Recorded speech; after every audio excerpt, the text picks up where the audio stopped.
Who looks even more beautiful stunning today than she normally does, if that's at all possible. Now, I've met most of you before, but for those of you that don't know me, I'm Dane Hartline, and for those of you that do, you'll know that I'm a man of few words, unlike Todd here, who could probably sell high heels to a marathon runner. Now, in preparing this speech, I read that it's tradition for the best man to embarrass the groom. But then I thought, where's the challenge in that? Todd manages to embarrass himself without any help from anyone. The best story of Todd embarrassing himself involves an important event that led up to this very day. About a year and a half ago, Todd realized Susie was the girl he wanted to spend the rest of his life with. Being a bit of a traditionalist, he decided to ask Susie's parents, Ron and Cheryl, before popping the big question. Obviously, this is no easy task. This experience can make any man a nervous wreck. He quickly thought of exactly what to say, and he prayed for their blessings. The conversation went something like this. Well, Susie and I, we've been together a long time now, and I'd like to ask for your condolences and marriage your daughter. Susie's mom immediately questioned, condolences? Seeing his mistake, Todd laughed and apologized, letting her know, I'm so sorry. I just get so nervous every time I do this. Susie's parents quickly asked, well, son, how many times have you done this before? Despite his rough start, Ron and Cheryl did give their blessings and are hoping to make this night special for both Todd and Susie. Thank you. Now, I've known Todd and the Cange and the Mason family almost my entire life. And over those 25 years, there have been endless stories and countless memories. Todd has been blessed with many wonderful brothers and one amazing sister. In fact, I think that's how I ended up being best man. There's no way that Todd could have ever decided which brother to choose.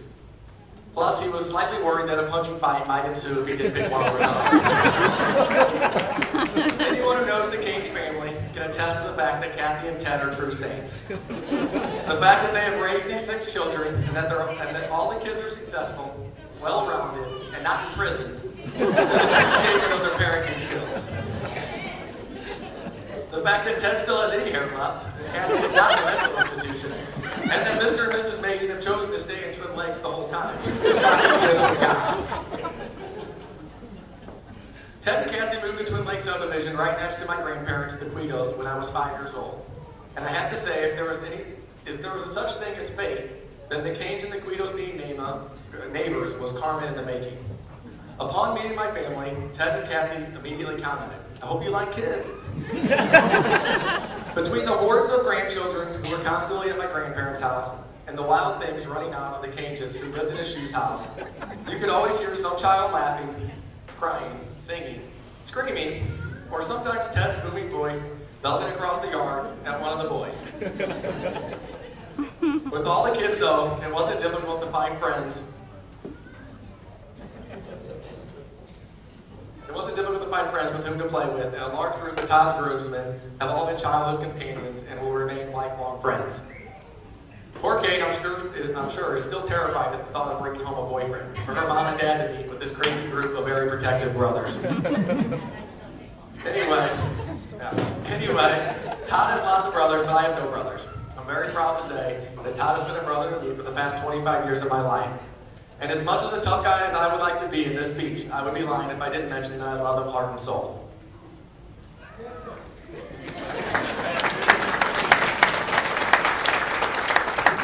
Now, Todd and I probably became closest in high school.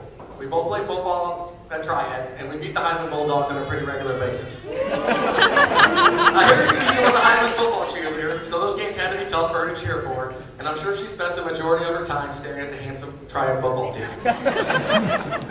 We spent the majority of our weekends between my room, often referred to as the room or the bachelor pad, for reasons I'll let you draw your own conclusions about, as well as the Vashon and Smock households. These party landmarks have provided countless memories, including parties, some to where the police showed up, much to the horror of high school assistant principal and athletic director Mr. Ted Cange. Upon the county's police department's arrival to one such party at the bachelor pad, Todd, along with 20 other underage patrons, ran from my room, which was attached to the garage, and into the house, and locked the door behind them. On about the 3rd knock and the threat to bring the dog in, Todd answered the door, shirtless, rubbing his eyes and yawning as if he'd been sleeping, and asked the cops, "What's going on, officers?" Needless to say, the police weren't falling for it. On another eventful night, after leaving Monday Night Football at the Bayshon household, a drunken wrestling match ensued in the front yard of my grandparents' house, and quickly escalated into a fist fight between Todd and I in the front yard. Only to then wake up in the same bed the next morning, questioning why my eye hurts and his nose was swollen. I guess we're kind of like two brothers, Todd. I'm pretty sure I won that one though, just so you know. I'll let you in that. When Todd first introduced me to Susie, we were headed out on the New Year's Day bus crawl. This trip is often filled with debauchery and dancing. Susie brought her dancing shoes and quickly fit right into the group. And I knew she was a keeper whenever she was able to put up with Todd after 10 hours on the party bus. And in her comment of no right there, you'll notice that I'm pretty sure she thought I was going to say something else right now. Susie's a great girl, and she and Todd had overcome a lot of obstacles to be together and to stay together, and all of us, Todd's family and friends, would all like to say, welcome, Susie.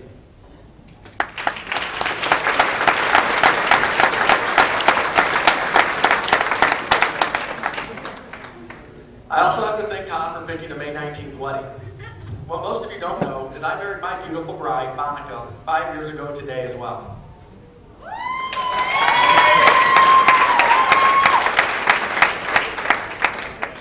Stand up, Bonnie. Now we all know why Todd chose this date.